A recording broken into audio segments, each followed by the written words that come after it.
بہت شکریہ قاری صاحب، بہت عمدہ۔ اور مجھے اس پہ ایک لطیفہ یاد آ گیا، آپ نے بھوجپوری کی لاج رکھ دی ہے ماشاءاللہ۔ مجھے ایک بار بحث ہو گئی تھی دیوبند میں وہاں کے اردو دانوں سے، اپنے چمپارن کے بچوں کو ہنستے رہتے ہیں وہ، اس لیے کہ ان کو استرلنگ پرلنگ کی کوئی خاص وہ نہیں رہتی ہے، وہ استرلنگ کو پرلنگ پرلنگ کو استرلنگ بولتے رہتے ہیں، بھوجپوری کا اثر ہے۔ تو میں نے ایک بار وہاں کے اپنے ساتھی کو ڈانٹا کہ تو کیا بات کرتا ہے اردو کی، میرے بھوجپوری میں جو جان ہے تمہاری اردو میں ہے۔ میں بتاؤں آپ کو، پٹنہ سے آیا ہوں، میں بھوجپوری ہی ہوں، میں پچھمی چمپارن کا ہوں۔ جمیل اختر بھائی ہمارے سمدھی ہیں ماشاءاللہ۔ تو میں نے کہا، اس نے کہا کہ تم ہی کوئی مثال دو۔ میں نے کہا چل، پانی کو چولہے پہ رکھو تم گرم ہونے کے لیے، اور اس کا الگ الگ اسٹیج ہوتا ہے گرمی کا، الگ الگ اسٹیج کو تم بتاؤ اردو میں۔ تو اس نے کہا کہ جب شروع ہوگا تو اس کو کہیں گے گنگنا، اس کے بعد کچھ اور گرم ہوگا تو کہیں گے نیم گرم۔ ہم کا بس پالکی رکھا گئی، نیم گرم دو ملا کے تم نے بنایا، اور اگر خوب تیز ہو جائے گا تو خوب تیز، بہت تیز تیز گرم، پھر ملایا تم نے۔ اب چھوڑو میرے بھوجپوری میں سنو، سوسم دھکل کھولل، الگ الگ اسٹیج کے لیے الگ الگ الفاظ موجود ہیں۔ آپ نے راج لکھری قاری صاحب بہت بہت شکریہ۔ بہرحال یہ ایک لطیفے کی بات تھی۔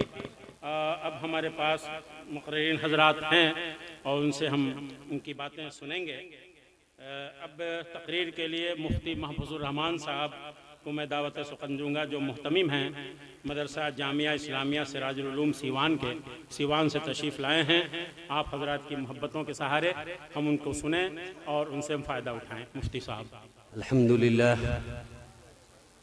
الحمدللہ نحمده ونستعینه ونستغفره ونؤمن به ونتوکل علیہ ونعوذ باللہ من شرور انفسنا ومن سیئات اعمالنا، من يهده الله فلا مضل له ومن يضلله فلا هادي له، ونشهد أن لا إله إلا الله وحده لا شريك له، ونشهد أن سيدنا ومولانا محمدا عبده ورسوله، أما بعد فأعوذ بالله من الشيطان الرجيم، بسم الله الرحمن الرحيم، فاستمسك بالذي أوحي إليك إنك على صراط مستقيم، صدق اللہ العظیم۔ بزرگان محترم، آپ حضرات بہت دیر سے علماء کرام کے بیانات سن رہے ہیں، آئندہ بھی نہایت قیمتی بیانات آپ کو سننے ہیں۔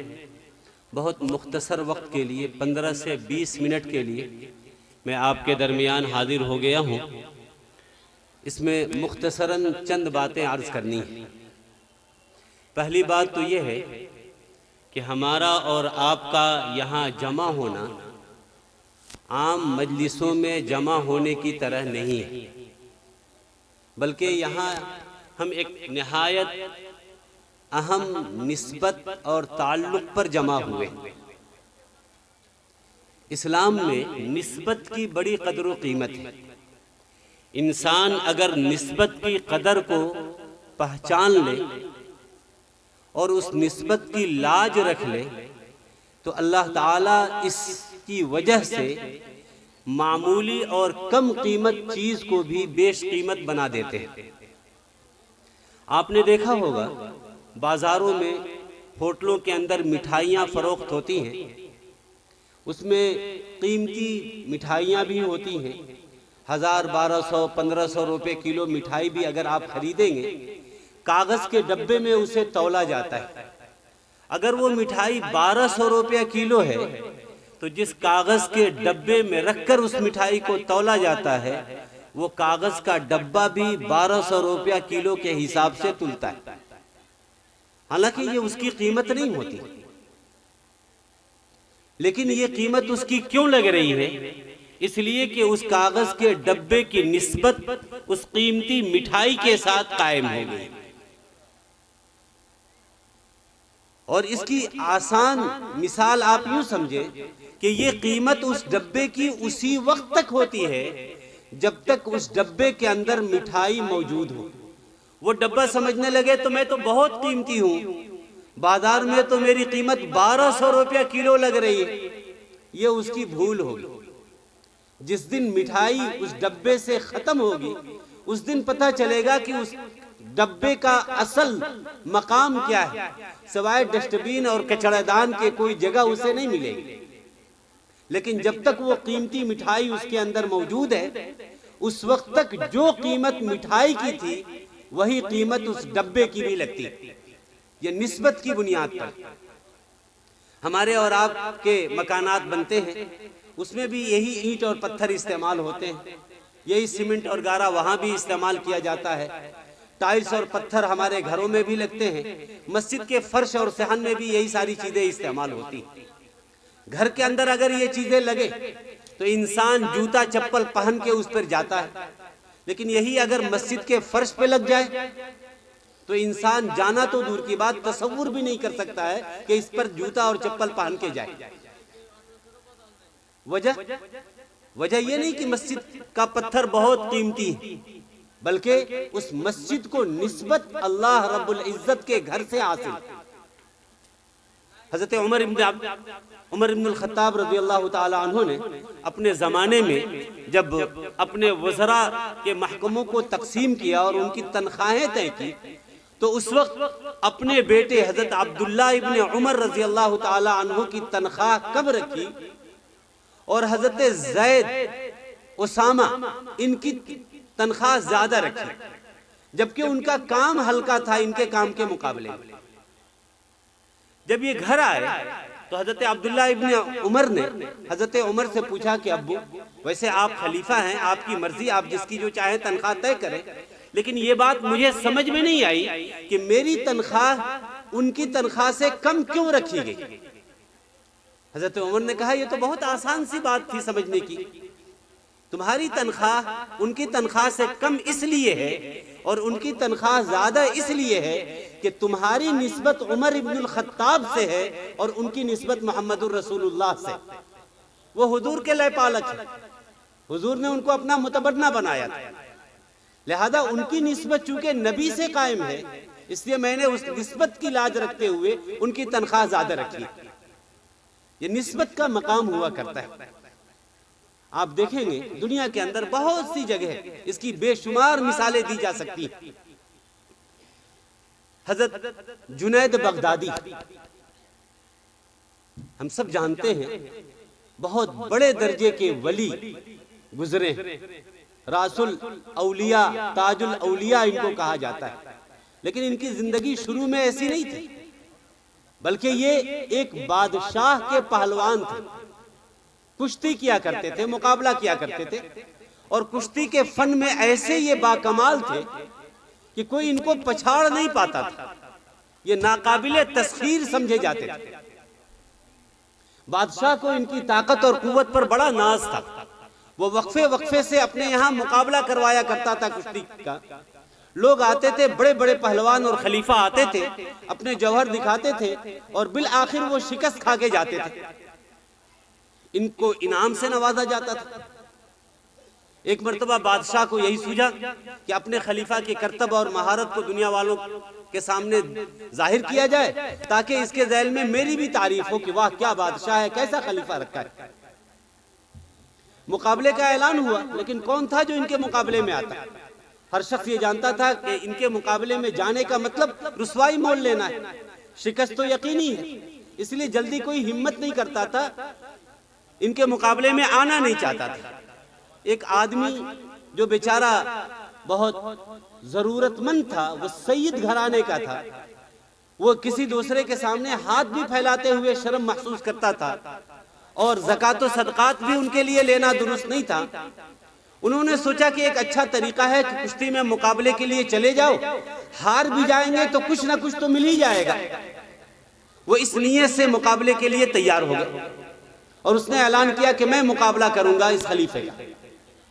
لوگوں نے کہا کہ ارے جہاں اچھے اچھے ماہر اور اس فن کے کھلاڑی وہ ہمت نہیں کر پاتے، تم نے ارادہ کیسے کر لیا؟ کہا کہ بس میرا جی چاہ رہا ہے میں بھی جاؤں۔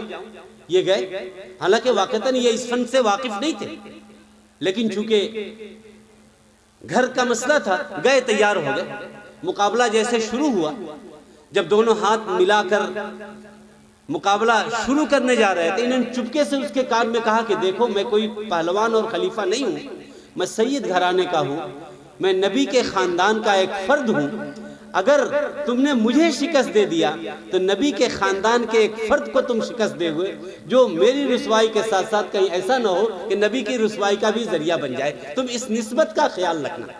اتنا سننا تھا کہ یہ جنید بغدادی بالکل ایسا لگا کہ یہ ان کے جسم میں جان ہی نہیں، بالکل بے جان سے ہو گئے، اور وہ کمزور انسان دبلا پتلا ان کو پچھاڑ کر چت کر کے ان کے سینے پہ چڑھ گیا۔ بادشاہ جس کو ان کی طاقت پر بڑا ناز تھا، وہ کہا کہ ایسا کیسے ہو سکتا ہے، یہ ناممکن ہے، دوبارہ مقابلہ ہوگا۔ آج کے اعتبار سے جیسے کوئی مضبوط کینڈیڈیٹ اگر ہار جائے تو وہ جلدی اپنی ہار تسلیم نہیں کرتا، ری کاؤنٹنگ کرائیں گے، ایسا نہیں ہوگا جی، وہ درخواست دیتا ہے۔ بادشاہ نے کہا کہ نہیں، دوبارہ مقابلہ ہوا۔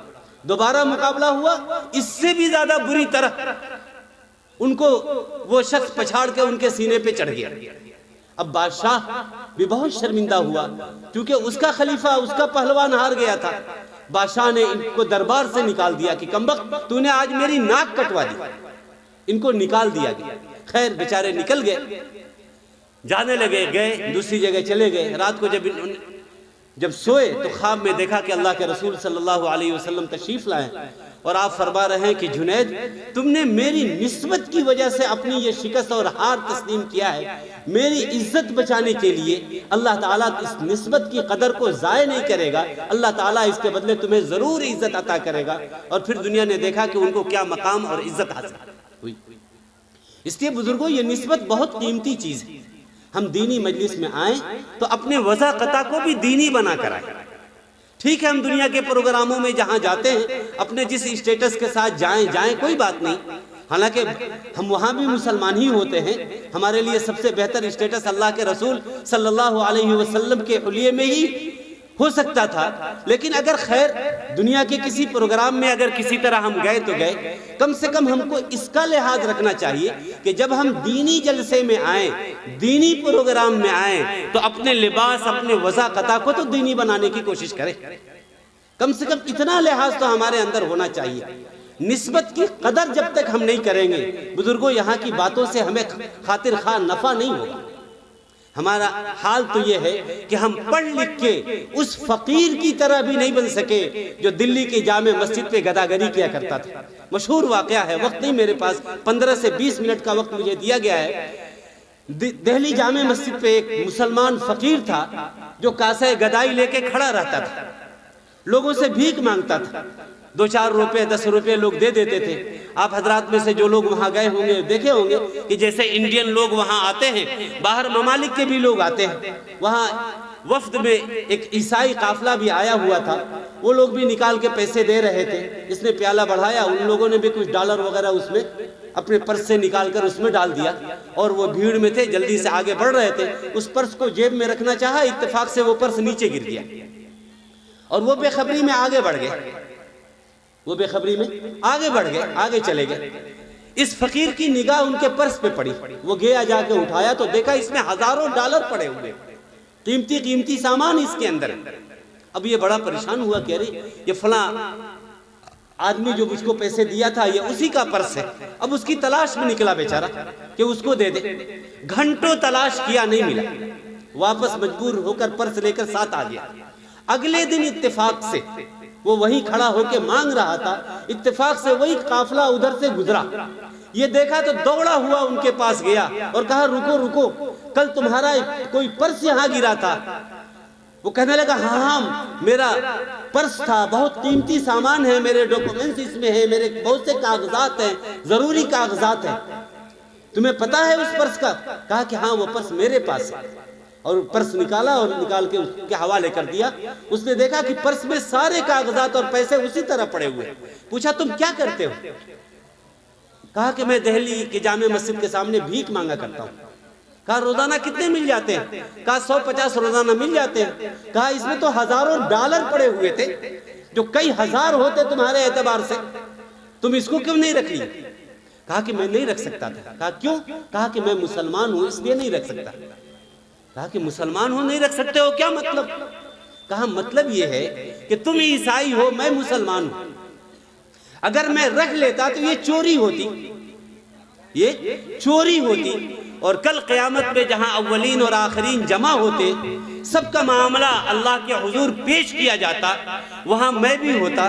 تمہاری طرف سے بھی یہ مقدمہ ہوتا کہ میرا پرس کسی نے چوری کیا تھا، مجھے بدلہ چاہیے. اور بطور چور اور مجرم کے مجھ کو پیش کیا جاتا. ہو سکتا تھا کہ وہاں تمہارے نبی بھی موجود ہوں اور میرے نبی بھی موجود ہوں. جب مجھ کو بحیثیت چور پیش کیا جاتا اور تمہارے نبی وہاں دیکھتے، اگر خدا نخواستہ تمہارے نبی نے ہمارے نبی سے یہ کہہ دیا کہ دیکھیے آپ کی امتی نے میری امتی کا پرس چوری کر لیا تھا، تو میرے نبی کے دل پر کیا گزرے گا؟ اس لیے میں میدان محشر میں اپنی غربت مٹانے کے لیے اپنے نبی کو رسوا نہیں کر سکتا، یہ میں برداشت نہیں کر سکتا. بزرگوں، یہ اتنی قیمتی چیز جو اللہ تعالیٰ نے ہمیں عطا کی، اور کیا عطا نہیں کیا اللہ تعالیٰ نے. کتنی نسبتیں آپ دیکھیں گے. ایک دینی مجلس کی نسبت ہمیں حاصل ہے، ایسے نبی کی نسبت ہمیں حاصل ہے، قرآن کی نسبت ہمیں حاصل ہے. اور بھی مادی اعتبار سے بھی اگر آپ دیکھیں تو ہماری صورتحال کیا ہے؟ قرآن جیسی عظیم کتاب ہمارے پاس موجود، جو کتاب انقلاب، جس چیز کے ساتھ قرآن کی نسبت قائم ہوئی اس چیز کی قسمت بدل گئی. جس رات میں یہ قرآن نازل ہوا وہ رات تمام راتوں سے افضل ہو گئی. اِنَّا أَنزَلْنَاهُ فِي لَيْلَةِ الْقَدْرِ، لیلۃ القدر تمام راتوں میں سب سے افضل رات. کیوں؟ اس لیے کہ یہ وہ رات ہے جس رات میں اللہ نے قرآن نازل کیا. جس مہینے میں قرآن نازل ہوا وہ مہینہ تمام مہینوں میں بابرکت. شہر رمضان الذی انزل فیہ القرآن، رمضان کا مہینہ بابرکت ہے، اور اس کی ایک بڑی وجہ یہ ہے کہ اسی مہینے میں قرآن نازل ہوا. جس نبی پر یہ قرآن نازل ہوا وہ نبی تمام نبیوں سے افضل. جس فرشتے کے ذریعے یہ قرآن آیا وہ فرشتہ تمام فرشتوں کا سردار. جن مقدس شہروں میں یہ قرآن نازل ہوا، مکہ اور مدینہ، وہ شہر تمام شہروں سے افضل. بزرگوں، اگر ان بے جان چیزوں کی نسبت اگر قرآن کے ساتھ قائم ہو گئی اور یہ چیزیں افضل ہو گئی، اگر یہ قرآن ہمارے دلوں کے اندر اتر جائے اور ہماری سچی نسبت اس قرآن کے ساتھ قائم ہو جائے، تو کیا ہم دنیا میں ذلیل ہو سکتے ہیں؟ کیا یہ افسوس کا مقام نہیں کہ آج دنیا میں مسلمانوں کی جو تعداد ہے، ماضی میں شاید مسلمانوں کی اتنی بڑی تعداد کبھی نہیں تھی. آج جتنے ملکوں پر ہماری حکومت ہے، شاید ماضی میں مسلمانوں کی اتنی حکومت، بڑی سلطنت اور حکومت کبھی نہیں رہی. آج مادی وسائل اور اسباب، کالا سونا اور پیلا سونا یعنی پیٹرول اور گولڈ، یہ دونوں اللہ تعالیٰ نے مسلم کنٹریز میں جس کثرت کے ساتھ رکھا ہے، دنیا کے کسی ملک کو یہ دولت نصیب نہیں. اس کا نتیجہ تو یہ ہونا چاہیے تھا کہ جیسی عزت ہمیں حاصل ہوتی وہ دنیا میں کسی کو نہیں حاصل ہونی چاہیے تھی. لیکن ان تمام عزت کے اسباب کے ہوتے ہوئے آج ہماری صورتحال کیا ہے؟ ہم کہاں کھڑے؟ ہم نے کبھی غور کیا اور کبھی سوچا کہ اس کی وجہ کیا ہے؟ کہ سارے مادی وسائل ہمارے پاس، تعداد ہمارے پاس، حکومتیں ہمارے پاس، قرآن ہمارے پاس، نبی ہمارے پاس، سب کچھ ہمارے پاس، لیکن عزت جس کا وعدہ قرآن میں اللہ نے کیا تھا کہ وَلَا تَهِنُوا وَلَا تَحْزَنُوا وَأَنْتُمُ الْأَعْلَوْنَ إِن كُنتُم مُؤْمِنِينَ، کہ باعزت اور سربلند تم ہی رہو گے. لیکن آج وہ عزت کہاں چلی گئی؟ کیوں روٹھ گئی یہ عزت ہم سے؟ ہم نے کبھی غور کیا وجہ کیا ہے؟ وجہ یہی ہے کہ ان چیزوں پر ہم نے ڈاکہ ڈال رکھا ہے. ایک اژدہا کی طرح ہم ان پر مسلط ہیں، جیسے خزانے پر اژدہا مسلط ہو جاتا ہے کہ نہ خود وہ خزانے سے کوئی نفع اٹھاتا ہے اور نہ اس کے خوف سے کوئی دوسرا وہاں آتا ہے. ہماری حیثیت بھی اس اژدہا کی ہو گئی ہے کہ ہم قرآن کے اوپر اپنی جاگیر اس طرح قائم کر لیے ہیں کہ نہ خود قرآن سے نفع اٹھاتے ہیں اور نہ دوسروں تک اس کے پیغام کو پہنچاتے ہیں. اس لیے بزرگوں ہمیں سمجھنا ہوگا. اور جب اس طرح کی باتیں آتی ہیں تو ہم معاشرے کے بگاڑ کا رونا روتے ہیں. میں پوچھتا ہوں کہ اصلاح معاشرہ کی ضرورت کیوں پیش آتی ہے اور اصلاح معاشرہ کب ہوگا؟ اس کے لیے کن چیزوں کی ضرورت ہے؟ اصلاح کی ضرورت اس وقت پڑتی ہے جب کسی چیز کے اندر بگاڑ اور فساد آ جائے۔ ہمیں تو سب سے پہلے یہ طے کرنا پڑے گا کہ ہمارے سماج کے اندر بگاڑ کہاں آیا ہے اور سب سے بڑا بگاڑ ہے کیا۔ آج کے زمانے میں سب سے بڑا ہمارا مسئلہ کیا ہے، یہ ہمیں طے کرنا پڑے گا۔ ہر آدمی اپنے طور پر اپنے لیے اپنا مسئلہ طے کیا ہوا ہے کہ ہمارے لیے بڑا مسئلہ یہ ہے، ہم اس لیے ذلیل ہیں کہ ہمارے پاس حکومت نہیں ہے، ہم اس لیے ذلیل ہیں کہ ہمارے پاس سونا چاندی نہیں ہے، ہم اس لیے ذلیل ہیں کہ ہمارے بیٹوں کے پاس نوکریاں نہیں ہیں۔ ہر آدمی اپنے طور پر اپنا مسئلہ طے کیے ہوئے۔ بزرگوں، پورے دعوے کے ساتھ اور یقین کے ساتھ یہ بات کہی جا سکتی ہے کہ آج امت مسلمہ کا سب سے بڑا اگر کوئی مسئلہ ہے تو وہ مسئلہ یہ ہے کہ قرآن سے ہم نے اپنے رشتے کو کمزور کر لیا۔ یہ سب سے بڑا مسئلہ ہے۔ آج ہم فخر سے بیان کرتے ہیں کہ دنیا میں وہ کتاب جو سب سے زیادہ پڑھی جاتی ہے وہ کتاب ہمارے پاس ہے۔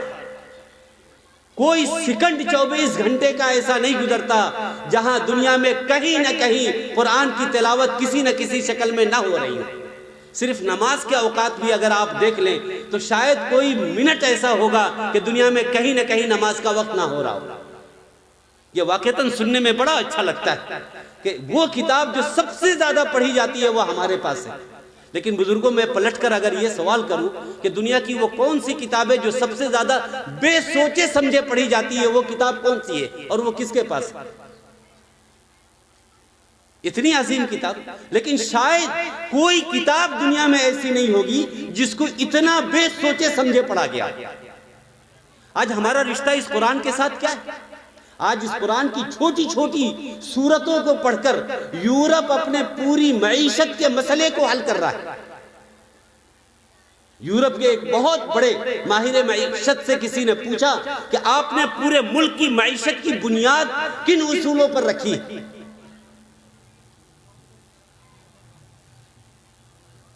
تو اس نے کہا سورۃ تکاثر کے اوپر۔ لوگوں نے پوچھا یہ سورۃ تکاثر کیا ہے؟ کہا قرآن کریم کی ایک سورت ہے۔ کہا قرآن کریم کی سورت، اس میں کیا بیان کیا گیا؟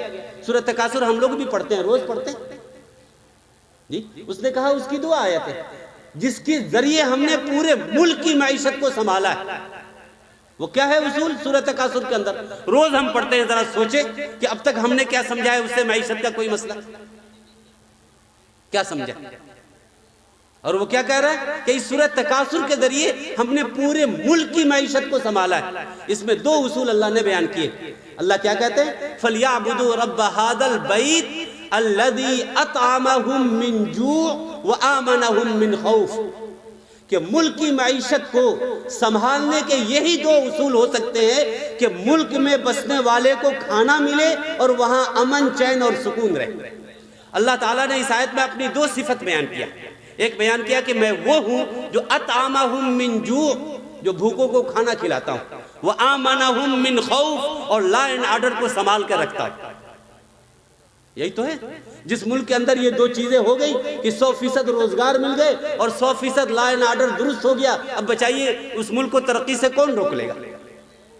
یہ اصول تو آپ کے پاس ہے، لیکن فائدہ کون اٹھا رہا ہے؟ کیا یہ افسوس کی بات نہیں ہے کہ آج یورپ کا تعلق قرآن سے ریسرچ اور تحقیق کا ہے اور ہم مسلمانوں کا تعلق قرآن کریم سے دعا، تعویذ، گنڈا اور جہیز میں دینے اور تھوکنے کا ہے۔ ہم نے مردوں کو بخشوانے کی کتاب سمجھ لیا۔ سورہ یاسین ہم کرتے ہیں کیا ہے جی؟ قرآن کریم سورہ یاسین پڑھتے کیا ہے کہ یہ مردوں کو بخشنے کے لیے، حالانکہ سورہ یاسین میں اللہ تعالیٰ کہہ رہے ہیں کہ ہم نے اس کو زندوں کے لیے نازل کیا ہے۔ یہ تو زندوں کی کتاب تھی، ہم نے مردوں کی کتاب بنا دیا۔ دعا تعویذ کی کتاب ہم نے بنا دیا، بیٹیوں کو جہیز بھی دینے کی کتاب بنا دیا۔ ٹھیک ہے، یہ سب فائدے بھی اس سے حاصل ہو سکتے ہیں، لیکن بزرگوں، نزول قرآن کا مقصد یہ نہیں تھا۔ آج تو حقوق کا زمانہ ہے، ہر آدمی اپنا حق دوسرے سے چاہتا ہے۔ ہر شوہر چاہتا ہے کہ بیوی اس کا حق ادا کرے، ہر بیٹا چاہتا ہے کہ باپ اس کا حق ادا کرے، ہر باپ یہ چاہتا ہے کہ بیٹا میرا حق ادا کرے۔ ہر ایک دوسرے سے اپنے حقوق کا مطالبہ کر رہا ہے، لیکن کبھی ہم نے بھی سوچا کہ ہمارے اوپر بھی قرآن اور صاحب قرآن کے بھی کچھ حقوق ہیں، ہم نے ان حقوق کو کبھی ادا کیا ہے؟ قرآن کے حقوق کیا ہیں؟ ان حقوق کو تو کم سے کم ہم ادا کرنے والے بن جائیں۔ قرآن کے بنیادی حقوق، علماء نے لکھا ہے کہ 5 بنیادی حقوق ہیں قرآن کے ہر مسلمان کے اوپر۔ پہلا حق یہ ہے کہ قرآن پر ایمان لایا جائے۔ جب یہ بات کہی جاتی ہے تو بڑا عجیب لگتا ہے کہ مسلمانوں سے یہ کہا جاتا ہے کہ قرآن پر ایمان لاؤ۔ بھلا کوئی آدمی مسلمان قرآن پر ایمان لائے بغیر کیسے ہو سکتا ہے؟ بزرگوں، لیکن ایمان کا مطالبہ صرف مسلمان سے نہیں، بلکہ قرآن آپ پڑھیے تو تعجب ہوتا ہے کہ اس نبی سے بھی قرآن پر ایمان کا مطالبہ کیا ہے جس نبی پر قرآن نازل ہو رہا ہے۔ آمن الرسول بما انزل الیہ من ربہ، کہ وہ رسول بھی ایمان لاتے ہیں اس کتاب پر، اس قرآن پر جو ان کے رب سے ان کے اوپر نازل کی گئی۔ یہ کہنے کی کیا ضرورت ہے؟ یہ کون سا ایمان ہے کہ ماننے والوں سے کہا جا رہا ہے مانو؟ بزرگوں، یہ ایمان صرف اقرار لسانی والا ایمان نہیں ہے، بلکہ اس سے آگے بڑھ کر تصدیق قلبی والا ایمان ہے جو اللہ ہمیں اور آپ سے چاہتے ہیں کہ جو کہہ رہے ہو اس کا یقین بھی تمہارے دل کے اندر پایا جائے۔ اس لیے کہ انسان کا عمل اس کے یقین کے تابع ہوتا ہے، انسان کا عمل اس کے یقین کے تابع ہوتا ہے۔ ایسا ہو ہی نہیں سکتا کہ ہمارا یقین کچھ اور ہو اور ہمارا عمل اس کے برخلاف ہو، ایسا نہیں ہو سکتا۔ اگر انسان کا دعویٰ کچھ ہے اور عمل کچھ ہے تو یہ اس بات کی دلیل ہے کہ جو کہہ رہا ہے اس پر اس کا یقین نہیں۔ مثلا ہمیں اور آپ کو یقین ہے کہ زہر کھائیں گے تو نقصان ہوگا، یقین ہے یا نہیں؟ زہر کھائیں گے تو نقصان ہوگا، اس کا یقین ہے یا نہیں؟ ہے یقین۔ جس انسان کے دل میں زہر کے نقصان پہنچانے کا یقین آ جاتا ہے وہ کبھی زہر کھانے کے لیے تیار نہیں ہوتا۔ ہمیں یقین ہے کہ ہم اگر ٹرین کے آگے کودیں گے تو نقصان ہوگا، جان جا سکتی ہے، کوئی انسان اس کے لیے تیار نہیں ہوتا۔ کیوں؟ اس لیے کہ اس کا یقین ہے۔ چھت سے کودیں گے تو ہاتھ پیر ٹوٹیں گے، ہمیں یقین ہے، اس لیے ہم کودنے کے لیے تیار نہیں ہوتے۔ بجلی کے ننگے تار کو اگر ہاتھ سے پکڑیں گے تو کرنٹ لگے گی، اس کا یقین ہے، ہم نہیں پکڑتے۔ کیوں؟ اس لیے کہ ہمیں یقین ہے کہ ایسا کریں گے تو نقصان ہوگا۔ بزرگوں، اگر یہی یقین قرآن کے حلال و حرام کے بارے میں ہو جائے کہ اللہ نے جس کو ہلاکت کا سبب بتایا ہے ہم اگر کریں گے تو ہلاکت میں پڑ جائیں گے، اگر اس کا یقین ہوتا تو مسلمان کبھی جھوٹ بولتا؟ مسلمان کبھی کم تولتا؟ ایک طرف ہم قرآن بھی پڑھتے ہیں، ایک طرف ان چیزوں کی مذمت اور برائی بھی ہم پڑھتے ہیں، اور دوسری طرف ہماری عملی زندگی میں یہ ساری چیزیں پائی بھی جاتی ہیں۔ یہ اس بات کی دلیل ہے کہ یہ یقین صرف زبان تک ہے، یہ دلوں تک نہیں اترا۔ اگر جیسا یقین مطلوب ہے اللہ کو، اگر وہ یقین پیدا ہو جائے تو ہمارا عمل اس یقین کے خلاف کبھی نہیں ہو سکتا۔ اس لیے قرآن پر یقین کی ضرورت ہے، اور وہ یقین صرف زبان سے کہنے والا نہ ہو بلکہ وہ دل کے نہاخانوں میں اتر جائے، اس کا جو حق ہے اس کو ادا کیا جائے۔ قرآن کریم کا دوسرا حق یہ ہے کہ کثرت سے اس کی تلاوت کی جائے، یتلونہ حق تلاوتی، بار بار اس کو پڑھا جائے، کثرت سے پڑھا جائے، کبھی کبھار نہیں، بار بار پڑھنے کا حکم ہے، اس کی تاکید ہے۔ وجہ یہ ہے کہ انسان جسم اور روح سے مرکب ہے۔ جسم کو اللہ تعالیٰ نے مٹی سے بنایا ہے تو جسم کی ضروریات اور غذا کو بھی مٹی سے اللہ نے پیدا کیا، اور روح کو اللہ تعالیٰ نے زمین سے نہیں بنایا ہے، وہ امر رب ہے جو اوپر سے آئی ہے، لہذا اس کی غذا بھی اللہ تعالیٰ نے اوپر سے وحی کے ذریعے نازل کیا، اور وہ قرآن ہے۔ جس طرح جسم کو بار بار غذا کی ضرورت پڑتی ہے، ایک انسان کھانا کھا لے 6 7 8 گھنٹے کے بعد پھر بھوک لگتی ہے، اسی طرح روح کو بھی غذا کی ضرورت ہے اور وہ بھی بار بار ضرورت پڑتی ہے۔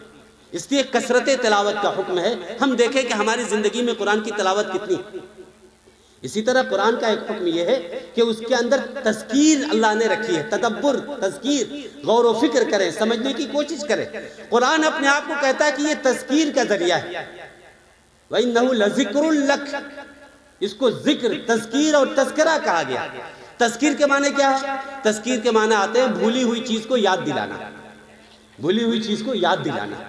یہاں ایک نکتہ مفسرین نے لکھا ہے، وہ یہ کہ کوئی بھولی ہوئی چیز اگر یاد دلائی جاتی ہے، مثلا آپ کے دوست نے آپ کو کوئی قیمتی چیز ہدیے میں دی اور آپ نے اس کو کہیں رکھ دیا اور رکھ کے بھول گئے، بعد میں جب تلاش کرنے کے بعد وہ چیز ملتی ہے تو وہ صرف وہ چیز یاد نہیں آتی بلکہ دینے والا وہ دوست بھی یاد آ جاتا ہے کہ جب یہ چیز ملتی ہے تو کہتے ہیں ارے یہ تو وہی قلم ہے جو میرے فلاں دوست نے مجھے دیا تھا۔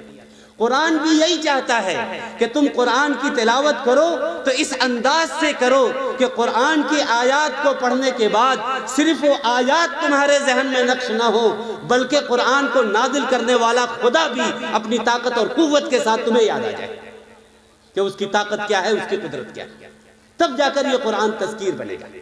قرآن کا ایک حق یہ بھی ہے کہ اس کو حکم مانا جائے، اس کو حکم تسلیم کرے کہ ہر حال میں اس کے مطابق فیصلہ ہوگا، ہمارے حق میں ہو تو بھی، ہمارے خلاف ہو تو بھی، وَلَوْ عَلَىٰ أَنفُسِكُمْ، تمہارے خلاف بھی اگر جا رہا ہے تو بھی فیصلہ قرآن کے مطابق ہونا چاہیے۔ یہ ہے قرآن کا ایک بنیادی حق کہ ہر حال میں قرآن کے فیصلے کو ہم اپنے لیے لازم اور ضروری سمجھیں۔